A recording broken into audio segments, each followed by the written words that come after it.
Democracy, a system where the people are in charge. The power belongs to citizens who vote either directly on issues or choose representatives to make decisions for them. The system relies on a few key things: fair elections, where everyone gets a say and equal rights for everyone to participate. Democracy isn't perfect, it can be slow and messy, with decisions taking time as people debate and compromise. There's also the challenge of balancing the will of the majority with protecting the rights of minorities. But it has a lot of advantages. Democracy helps prevent dictators and protects freedoms like free speech. It holds leaders accountable, making them answer to the people who elected them. Socialism. Instead of everyone just competing for themselves, the focus is on working together for the good of all. This might mean things like government providing healthcare or education for everyone, or maybe owning some businesses together as a community. The goal is to make sure everyone has their basic needs met and a fair shot at a good life, not just a lucky few. Figuring out how much everyone contributes and how to manage things fairly can be difficult. Some people worry socialism might block creativity or lead to laziness. However, others say it can create a more secure and just society where everyone feels valued. Civic nationalism. The core of this is about a shared identity built on what you value, not where your family came from. For instance, freedom, equality, and the rule of law are the basis of civic nationalism. Civic nationalists believe a strong national identity is good for a country.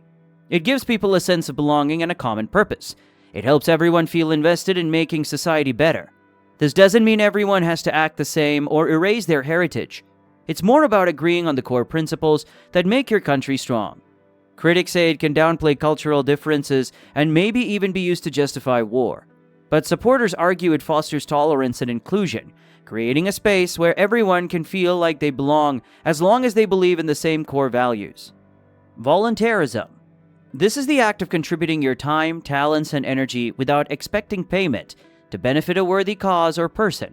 It's not about getting paid, but about the satisfaction of making a difference. Voluntarism isn't just good for the people being helped, it's a win-win. Volunteers often develop new skills, make friends, and feel a greater sense of purpose. It's a chance to connect with your community, learn new things, and maybe even discover a hidden passion. Plus, it can be a lot of fun. There are different approaches to volunteerism. You can volunteer for a few hours a week or dedicate yourself to a longer-term project. There are opportunities for all ages, interests, and abilities. It brings people together from all walks of life, building compassion, understanding, and a sense of shared responsibility. Internationalism. This is the belief that countries should work together for the greater good, solving issues that cross borders like climate change, global health, or international trade. Internationalists believe cooperation between nations is better than competition.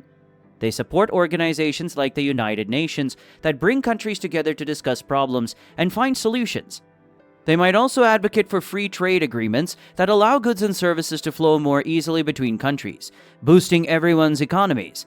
Some people worry that internationalism weakens national sovereignty, meaning countries have less control over their affairs. Others fear powerful countries might use it to bully weaker ones. But supporters argue that working together allows nations to tackle problems they can't solve alone. Labor movement. Throughout history, workers have joined forces to fight for better working conditions. The Industrial Revolution ushered in an era of factories and long hours with little pay or protection for workers. Accidents were common, safety standards non-existent, and wages barely enough to survive. That's when the labor movement came into existence. The fight for better treatment continues today. Labor movements now battle issues like workplace safety, parental leave, and healthcare access. They lobby governments for stronger worker protections and fight against policies that go against workers' rights. The labor movement isn't a singular entity. It's a network of unions, worker centers, and advocacy groups all working together towards the same goal: a better deal for working people, united by the belief that hard work deserves fair treatment and a dignified life. Anti-globalization. This isn't a rejection of all international connections. It's a critical look at the specific brand of globalization that emerged in the recent decades. Often called neoliberal globalization, this brand focuses on unregulated free markets, free trade agreements, and the dominance of multinational corporations. Critics argue this system widens inequality, undermines environmental protections, and weakens national sovereignty. One major concern is the impact on workers. Free trade agreements can lead to corporations shifting jobs to countries with lower wages and weaker regulations. This can leave communities in developed nations struggling with unemployment and declining wages. Anti-globalization movements highlight these issues and advocate for fairer trade deals that prioritize labor rights and environmental standards. While anti-globalization movements share concerns, they all have a common goal: a belief that the current model of globalization needs a redo to ensure it's benefiting everyone. Anarchism. This is their rejection of centralized rule, envisioning a society without governments where people cooperate voluntarily. It arose in the 19th century as a critique of capitalism's injustices. There are various anarchist stands. Individualist anarchists stress personal liberty, while communist anarchists favor shared resources and democratic decision-making. How would this work? Some see small, self-governing communities, others envision worker cooperatives. Critics fear chaos without central authority. Anarchists believe in human cooperation and cite historical examples of stateless societies. The debate on a truly authority-free society continues, but anarchism remains a powerful critique of power structures, calling for a fairer world. Statism. This idea clashes with individual liberty. It grants the state power over social and economic aspects. Often linked to national pride, statism prioritizes national goals through business regulation, industry control, or financial planning. Some people see statism as promoting social welfare and economic stability through government services and preventing monopolies. At the same time, others fear inefficiency, bureaucracy, and stifled initiative. They worry about government control over economic activity and social norms. Statism can provide social equality and national identity, but risks sacrificing individual freedoms and economic dynamism. Anti-abortion. A core belief of the movement opposing abortion is that life begins at conception, making abortion morally equivalent to murder. This view is from religious doctrines or a secular focus on an embryo's potential. The movement extends its concern beyond individual cases. They fear abortion cheapens human life and normalizes violence. Some argue it disproportionately affects low-income women lacking resources, advocating for crisis centers to empower them towards childbirth. Politically, they push for stricter laws like waiting periods or procedure limitations, aiming to deter and ultimately ban abortions. This movement clashes with those who prioritize a woman's right to control her body and reproduce health. Pro-choice advocates emphasize safe and legal access to abortion services.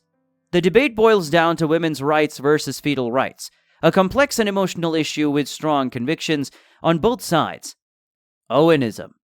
Think of a society built on cooperation, not competition. That's the idea behind Owenism, a social philosophy developed by Robert Owen in the early 19th century. Owen, a factory owner disturbed by harsh working conditions, envisioned self-governing communities where people work together for a common good. These communities would be based on shared ownership of property and resources, with education and cooperation at the forefront. Though Owen's utopian experiment in New Lanark, Scotland ultimately failed, his ideas influenced socialist and cooperative movements for generations. Anti-war. Throughout history, the cries of war have been constant, but there's also been a persistent voice for peace: the anti-war movement.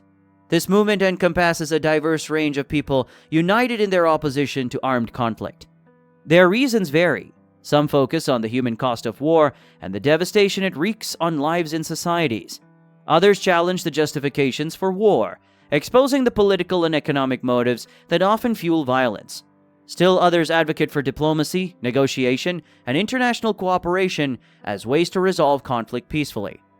The anti-war movement may not always prevent war, but it serves as a vital reminder of the high price we pay and the possibilities for peace.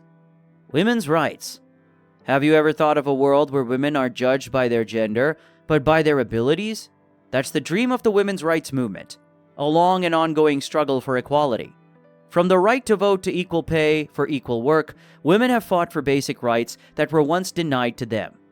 The movement consists of different voices, from those seeking equal opportunities in education and employment to those fighting against violence and discrimination. Though much progress has been made, the fight for women's rights continues around the world, ensuring women have the power to shape their destinies and claim their rightful place in society. Cosmopolitanism. A world where national identity isn't the only thing that matters.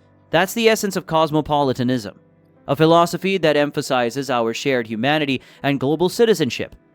Cosmopolitanism challenges us to think beyond borders and recognize the interconnectedness of our world.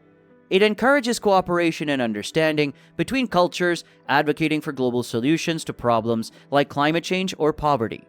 Cosmopolitanism doesn't erase our national identities, but rather broadens our sense of belonging to a larger human community. Feminism. A movement that challenges the historical and social structure that have limited women's roles and opportunities. Feminism has a broad range of perspectives, from those fighting for equal political and economic rights to those working to dismantle societal norms that perpetuate gender stereotypes. Feminism is about achieving social, political, and economic equality for all genders. It's a movement that continues to evolve, solving issues like gender violence, reproductive rights, and the unequal distribution of power.